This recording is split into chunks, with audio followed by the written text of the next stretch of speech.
Guys कभी आपने जुगनू देखे हैं? ऑब्वियस सी बात है, देखे होंगे। क्या आपको पता है कि जुगनू जो होते हैं वो लाइट एमिट करते हैं, यानी कि वो रोशनी देते हैं।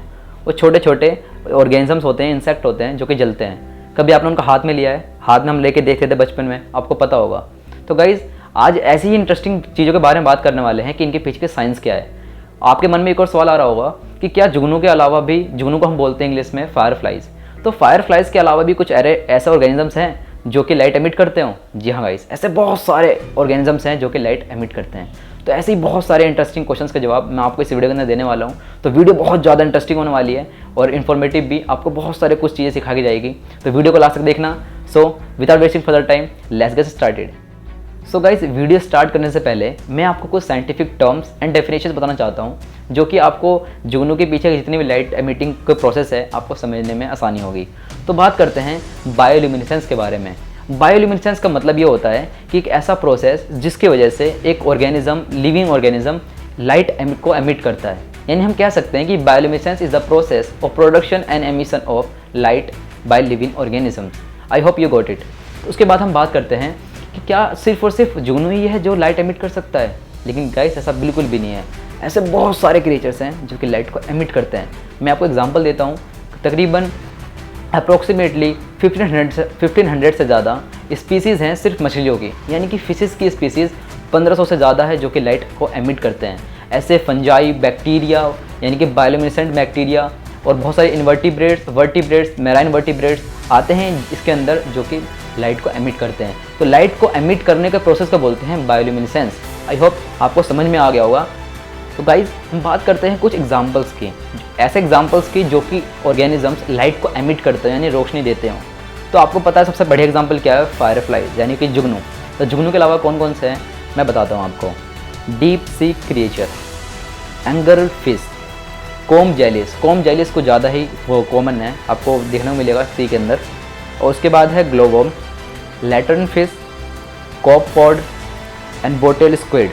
बोटेल स्क्विड्स गाइस बहुत ज़्यादा फेमस है, मैं आपको बताऊंगा। अगर आप गूगल पर जाकर सर्च करेंगे तो इसके बारे में आपको बहुत कुछ सीखने को मिलेगा।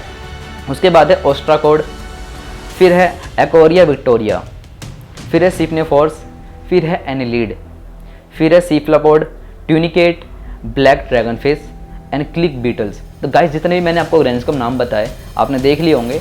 और ये सारे के सारे ऑर्गेनिजम्स लाइट को एमिट करते हैं, यानी लाइट को प्रोड्यूस करते हैं अपने शरीर से। ये कैसे करते हैं इसके बारे में बाद में बात करेंगे। पहले बात करते हैं इनकी खोज किसने की थी, इसके हिस्ट्री के बारे में। तो गाइस आपको पता होगा कि अरिस्टोटल एक साइंटिस्ट थे, उन्होंने सबसे पहली बार बायोल्यूमिनेसेंस के बारे में थ्योरी दी थी। इन्होंने बताया था कि कुछ डेड फिशेस वगैरह थी जो कि लाइट को एमिट कर रही थी, तो इसके बारे में इन्होंने अपने मोनोग्राफ के अंदर पब्लिश किया था। ठीक है, तो सबसे पहले साइंटिस्ट कौन थे? अरिस्टोटल। उसके बाद दूसरे साइंटिस्ट आए जिनका नाम था चार्ल्स डार्विन।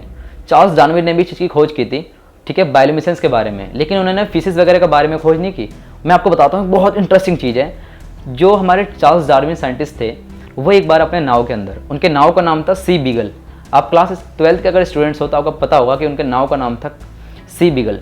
तो जो सी बीगल उनका जो बोट था उससे जा रहे थे, जब नाव के अंदर जा रहे थे तो हुआ क्या एक बार कि रात का टाइम हो गया, यानी कि बहुत ज़्यादा अंधेरा हो गया। तो हुआ क्या, उनको जो जिस नदी में थे उस नदी का नाम था, कैलिफोर्निया के एक साउथर्न पार्ट में वो एक नदी के अंदर थे, एक सी के अंदर थे। तो वहाँ पर उन्होंने देखा कि रात के टाइम वो पूरा का पूरा समुद्र में जो लहरें आ रही है, जो वेव्स आ रही हैं, उनमें लाइट जल रही हैं।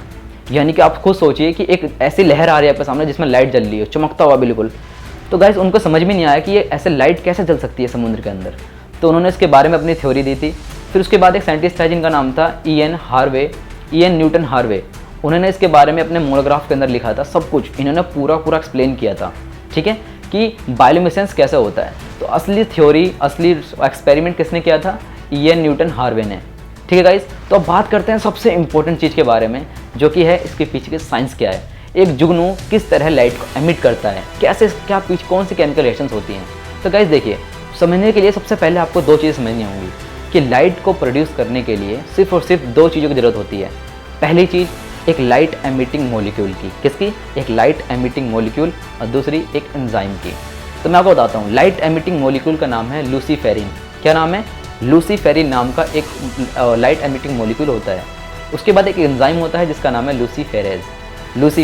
ठीक है गाइस, अब ये दोनों के दोनों आपस में जब मिलते हैं ठीक है, यानी कि लूसीफेरिन के पास जब भी ऑक्सीजन आके अट्रैक्ट होता है, ऑक्सीजन आके रिएक्ट करता है, इसके साथ में एक एंजाइम है जिसका नाम है लूसीफेरेज। ये दोनों जब आते हैं तो क्या बनता है हमारे पास, हमें मिलता है ऑक्सीफेरिन, ऑक्सीलूसीफेरिन प्लस में मिलती है हमें लाइट। यानी कि आप सोच सकते हो कि जितने भी ये कॉमन रिएक्शंस हैं, लूसीफेरिन और लूसीफेरेज, ये दो तरह के सिर्फ और सिर्फ यही दो चीज़ें सबसे ज़्यादा मेन है। बाकी कुछ स्पीसीज के अंदर कुछ को फैक्टर्स होते हैं जो कि लाइट को एमिट करने में मदद करते हैं, जैसे कि कैल्शियम एंड मैग्नीशियम आयंस, ठीक है, और साथ में उनके एक एटीपी यानी कि एनर्जी बाइंडिंग मॉलिक्यूल भी आता है, ठीक है, एनर्जी कैरिंग मॉलिक्यूल जिसका नाम है एटीपी यानी एडिनोसाइन ट्राइफॉस्फेट।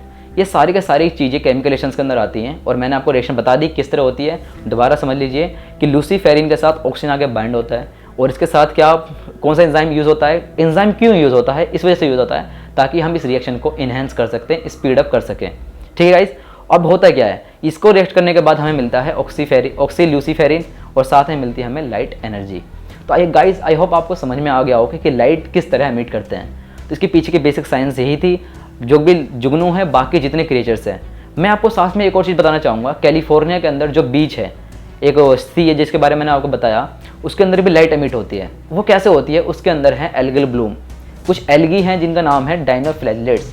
क्या नाम है, डाइनोफ्लैजेलेट्स। और ये करते क्या हैं, जब भी ये एग्रीगेट होते हैं तो ये एक तरीके लाइट प्रोड्यूस करते हैं, लेकिन इनके पीछे भी साइंस यही है जो मैंने आपको बताई। सो गाइस, इसके बाद मैंने आपको बताया कि इसके पीछे के साइंस क्या है। इसके पीछे के साइंस बेसिकली दो चीज़ों से मिलकर बनती है।